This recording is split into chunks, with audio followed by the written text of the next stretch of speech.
Bago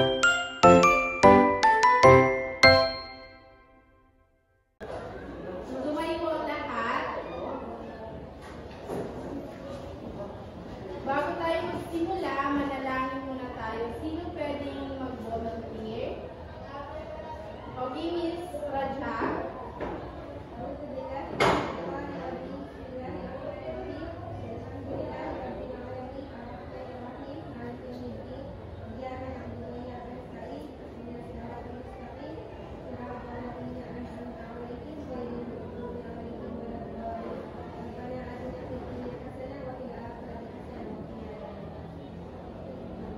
Assalamualaikum and good morning, class.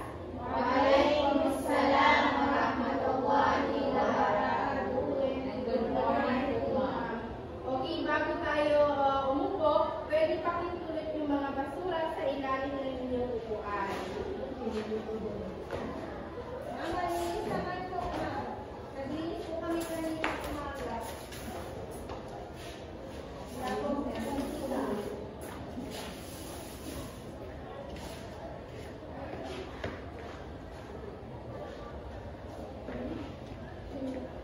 Okay? Umupo na ang lahat. Salamat po, ma'am. Thank you, ma'am. Okay, mag-attendance muna tayo. Present. Abdullah, present. Ibrahim Nerhaya, Present. Ibrahim Saripa, Present. Ismail Raida, Present, ma'am. Hussein Nerhaya, Present po. Lidasan, Present po. Ninjaman, Present. Inte, Present.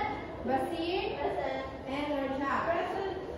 Okay, very good. Walang nagliban sa ating klase. So, bago tayo magpatuloy sa ating tatalakayin, nais ko muna itanong sa inyo kung ano ba ang huli natin tinalakay. Sino ang pwedeng sumagot? Ma'am, okay? Lidasan? Ma'am, tungkol po sa kahalagahan ng economics. Okay. Ano ba itong kahalagahan ng economics na tinutukoy ni Ms. Lidasan? Any volunteer?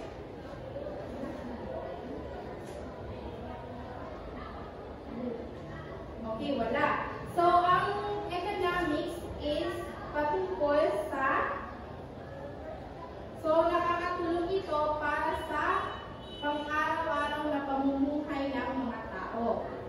So, bago tayo magsimula sa ating tatalakayin, is meron akong hinandang activity para sa inyo. So, meron akong hinandang 4 na katanungan dito. So, bibigyan ko kayo ng 10 minutes para sagutan ang mga tanong na ito.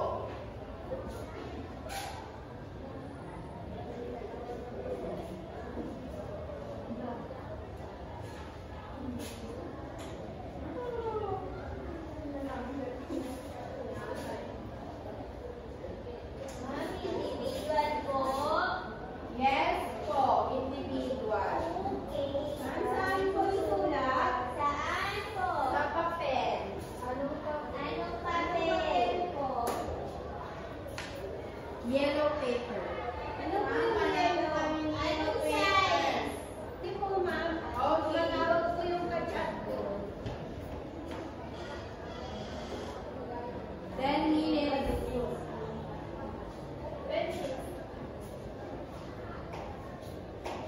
Answer ka na. Miss Raida.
Very good.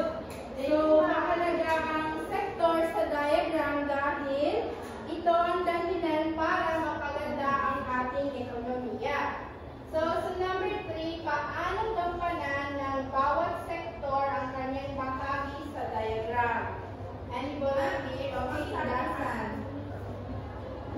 Sa number 3, mahalaga dahil ito ay dahilan ang paraan para maging maayos ang ating ekonomiya. Okay, very good. So, sa number 4 naman is magkakaugnay ba ang bawat sektor sa isa't isa? Ma'am, okay, ang wala. Para sa akin po, opo, magkakaugnay po ang bawat sektor sa isa't isa. Okay, very good. So, alam niyo na ba kung ano ang tatalakay natin ngayong araw?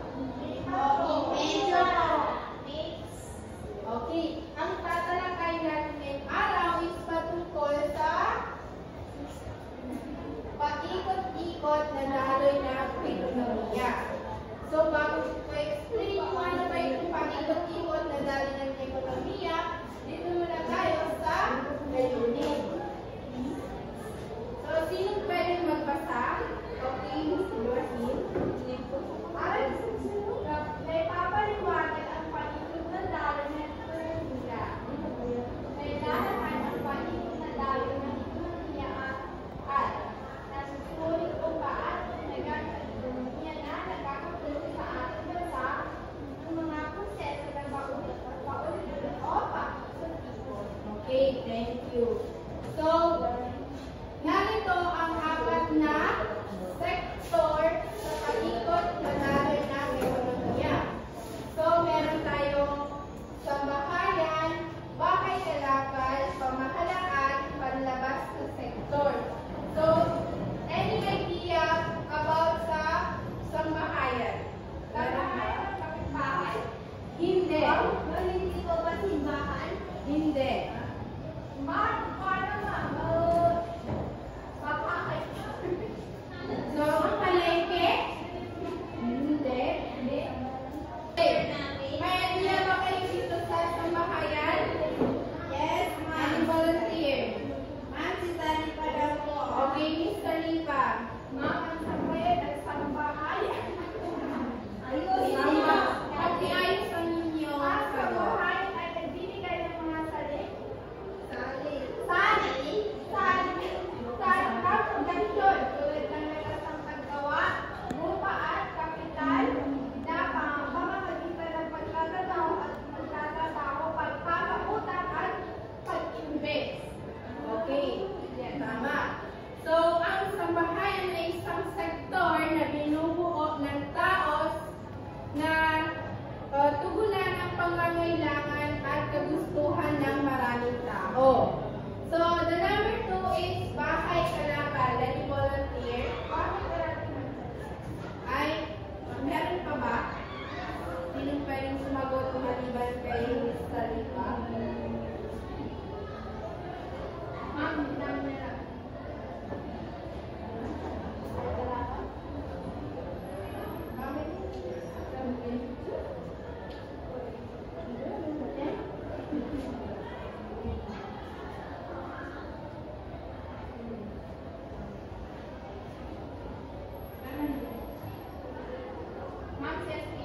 Okay, Miss. Ang bahay kalakal ang nagbibigay buhay sa magsasaka mula sa mga lalawigan kung saan ang kanilang mga ani ay dinadala sa mga pamilihan upang bilhin ng mga namumunuhan sa bayan. Okay, tama.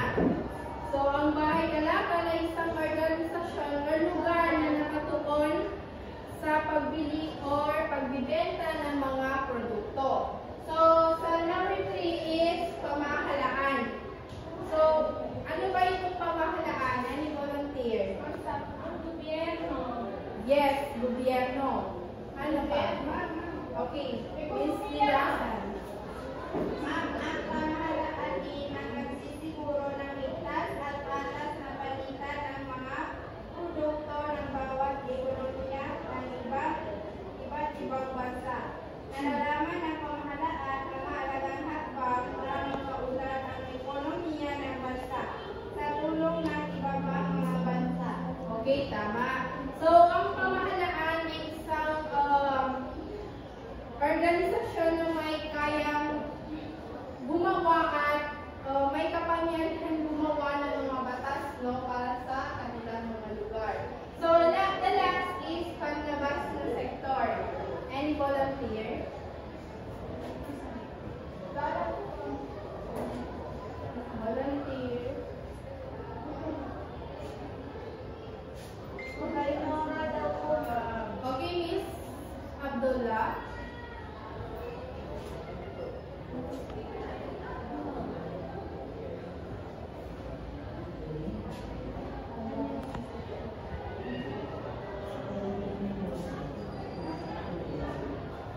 Pilipinas. So, meron din mga produkto dito sa Pilipinas na pinapalabas sa ibang bansa. Okay, kung meron tayong apat na actor, is meron din tayong mga uri ng pamilihan. So, the number 1 is factor market, the number 2 is commodity market, and the last is financial market. So, sino ang pwedeng any idea about the factor market?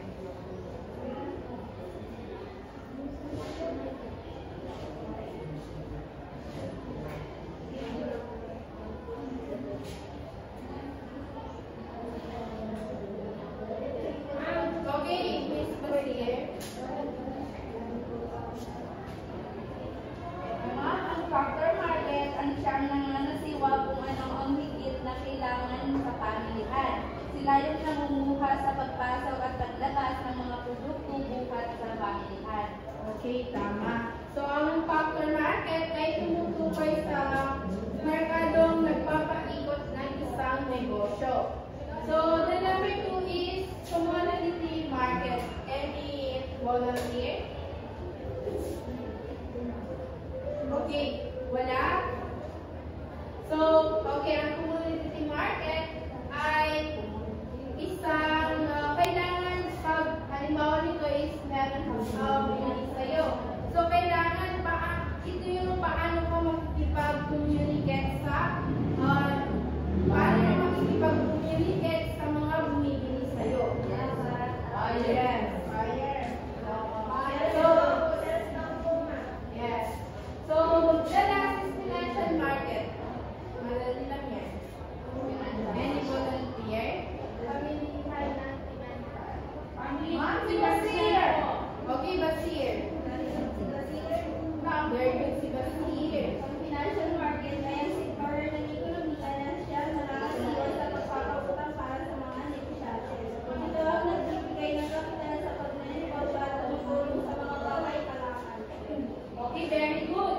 Itong financial market is sila yung mga nagtitinda na nagpapakutang. Ito ba 5-6 na? Hindi. Depende. Depende sa... Pwede ko ba magutang? Ma'am, yan ba yung ulong-ulungan ako? Depende sa... Depende sa na... Ang Kabilang ba yung RJA? yung kanilang negosyo. Kabilang ko ba yung RJA dyan? Ma'am, kabilang ko ba yung RJA dyan? Ma'am, kabilang Kabilang ko ba yung panuwakan? Ma'am, kabilang ko ba dyan?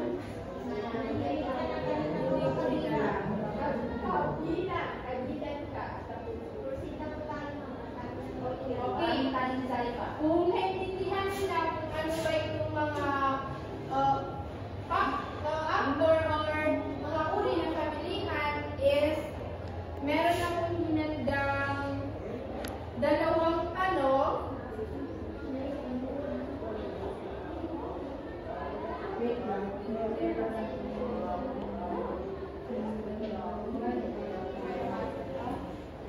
Okay. Meron akong hinandang dalawang tanong para inyong sagutan. So, bibigyan ko kayo ng 10 minutes. Okay, mag-grupo muna kayo in two groups. Magbilang muna. 1, 2. 2, 1, 2. 1, 2. 1, 2. Okay, insert yes.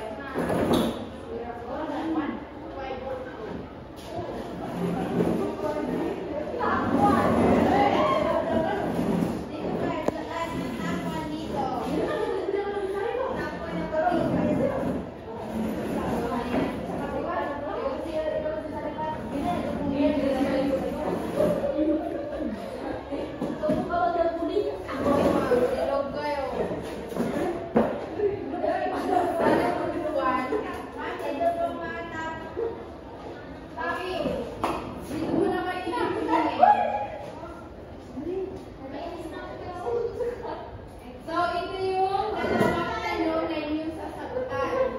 Bilang isang mag-aaral na mamimili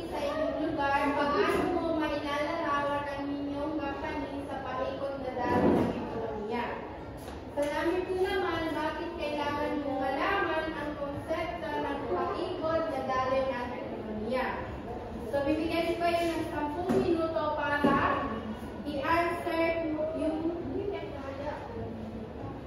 bibigyan ko kayo ng 10 minuto para pag-aralan itong mga questions.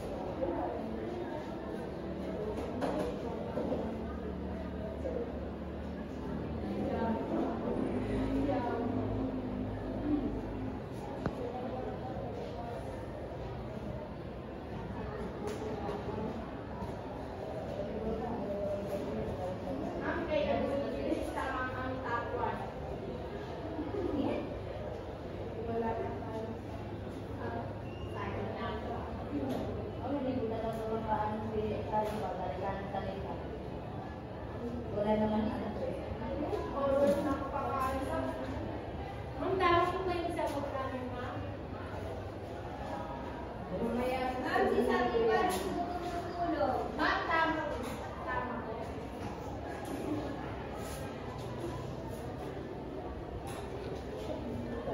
Sabi pa ba nag-go? Kawai, pinatalig ko si Ama. Mama, may nagsusulit ko dito. Uy! Laban mo na ng kaupong. Ma'am, ma'am, excuse me po. Pwede ko kayong lumapit dito? Pwede ko kayong tingnan yung answer namin. Tama po. Tama ka mo si Alibay.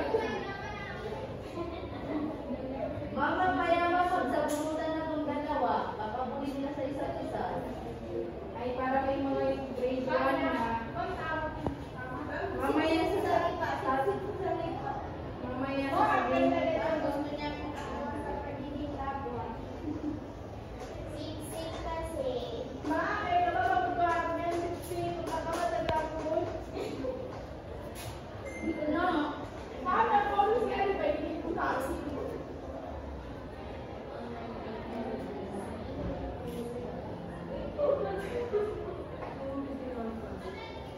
Ma, sila pa sinabi ka ba?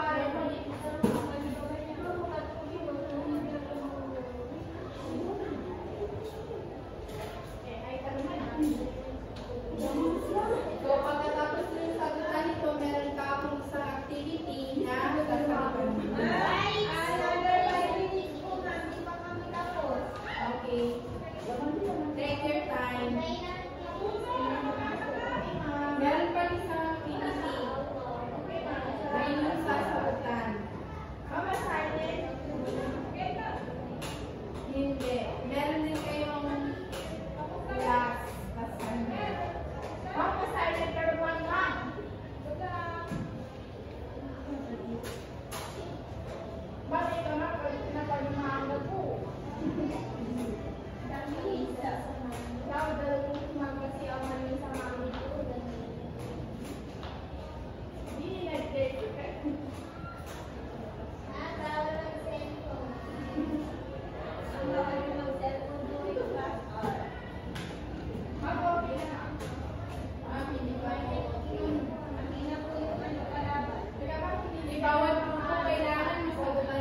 1/4 of pepper.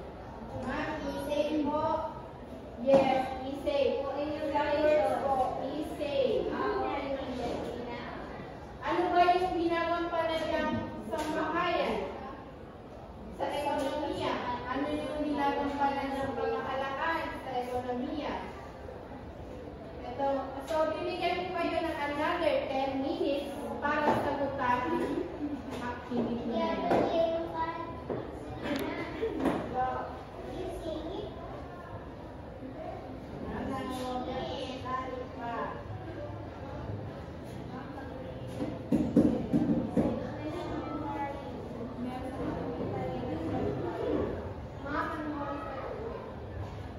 Hindi tayo Hindi pa.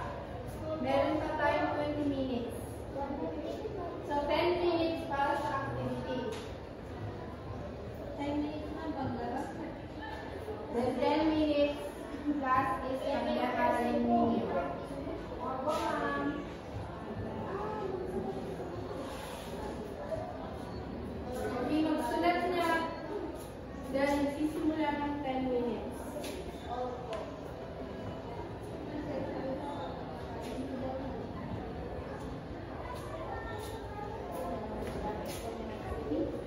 Ma'am.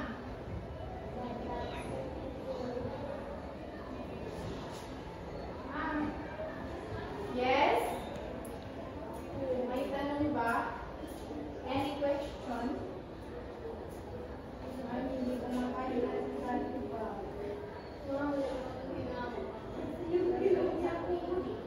Kasi yung inuukas. Ma'am, magpata kayo na ako ng Ma'am, pwede saan ba kaya? Masulit ka tayo na ambon, ma'am. Hindi. Dapat kailangan sagutan mo. Matanda ko na. Ma'am, tatalawang 10 minutes. Then magtatanong ako mamaya kung depende sa inyo kung sino sasagot. Kung ano yung mga baka ginagampanan nito sa ekonomiya. Sabi ko, anong ginagampanan nito sa ekonomiya? Ma'am, naintindihan mo ba yung sinasabi ko, Miss Ibrahim? Hindi, ma'am. Hindi. Kanina, i-explain natin kung ano ba ito. Ngayon, sabi ko, ano yung bahaging ginagampanan nito sa ekonomiya? Ma'am! Yes, ma'am. Maliwanag. Okay. Maliwanag, ma'am. Yan. Maliwanag pa sa pag-ibig niya. Pagmamahal niya sa... Kaya pala hindi ka nakakasano kay Ma'am, ibig pala tinutulong mo. Ma'am, dami-dami ko na sagot. Tapos ang sabi niya sa akin,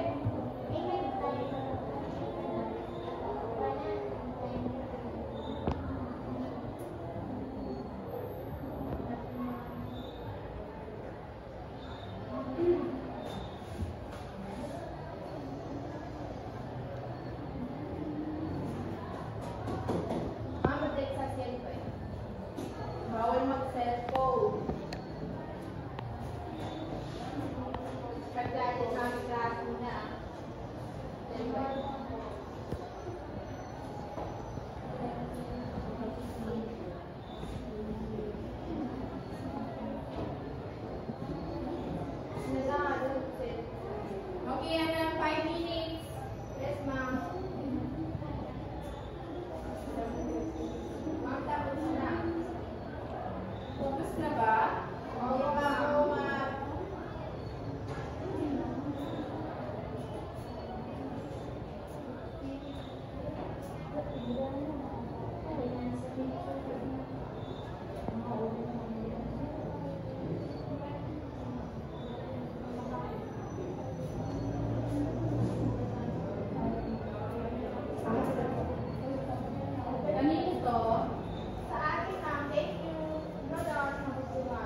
Tapos na?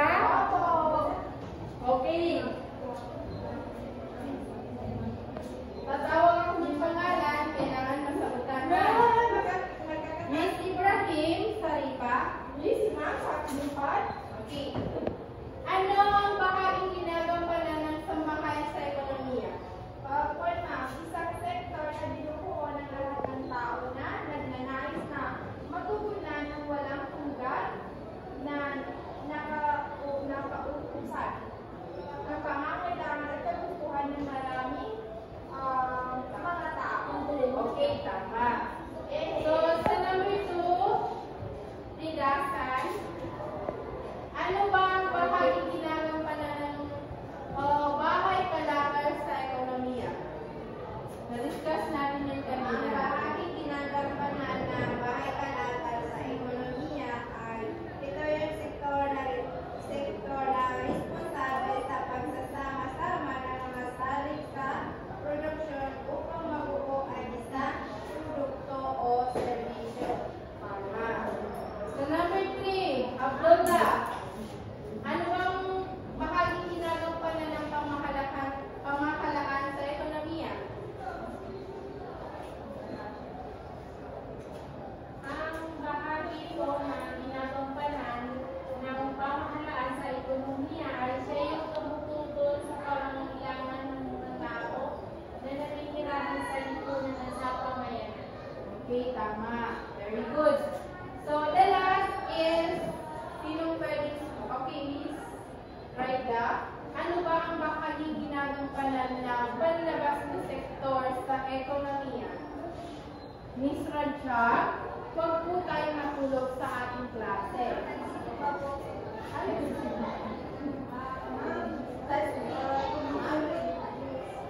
Tumutulong sa kita sa pagluluwas at sa paggasto sa pagangkat ng sambayanan at ng bahay kalakal.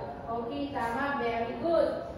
So, punta naman tayo sa mga uri ng pamilihan. Okay.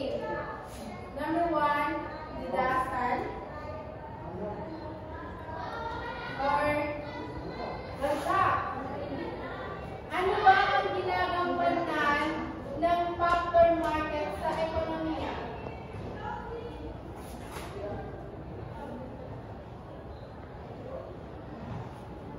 Miss Ragda? Ang factor market ang siyang nangangasiwa kung ano ang higit na kailangan sa pamilihan. Sila yung namumuha sa pagpasok at paglabas ng mga produkto at sa pamilihan. Ito po yung import at export po. Okay, very good. So, Miss Inde, ano naman ang bahaging ginagampanan ng commodity market sa ekonomiya? Ano yung ginagampanan niya? Ang merkado ng palakal ay isang merkado na nagkikipagkalakalan sa pangunahing sektor ng ekonomiya kaysa sa mga produktong gawa tulad ng kakao, prutas at asukal. Ang mga matitigas na kalakal ay nagmimina tulad ng ginto at langis. Ang mga kontrata sa hinaharap ay ang pinakalumang paraan ng pamumuhunan sa mga kalakal. Ang mga hinaharap ay sinisigurado ng mga pisikal na pag-aari. Okay, very good. So, the last is financial market. Ano ang bahaging ginagampanan nito sa ekonomiya, Miss Basir? Miss Ibrahim, huwag po tayo mag-selfie dito sa Sorry, ma'am. klase. Ang ginagampanan ng financial market sa ating ekonomiya ay ito ang sector ng ekonomiya na siya nangangasiwa sa pagpapabukas para sa mga negosyante. Tama. Okay, naintindihan ba ang ating leksyon or talakayin ngayong araw? Okay. So ngayon, naintindihan nila, punta na tayo sa inyong takdang aralin. Yay! After nyo na mag-ulit. Yes. Okay, ang inyong takdang aralin, pakibasa Miss Ibrahim. Pakibasa ang inyong takdang aralin. Gumawa ng isang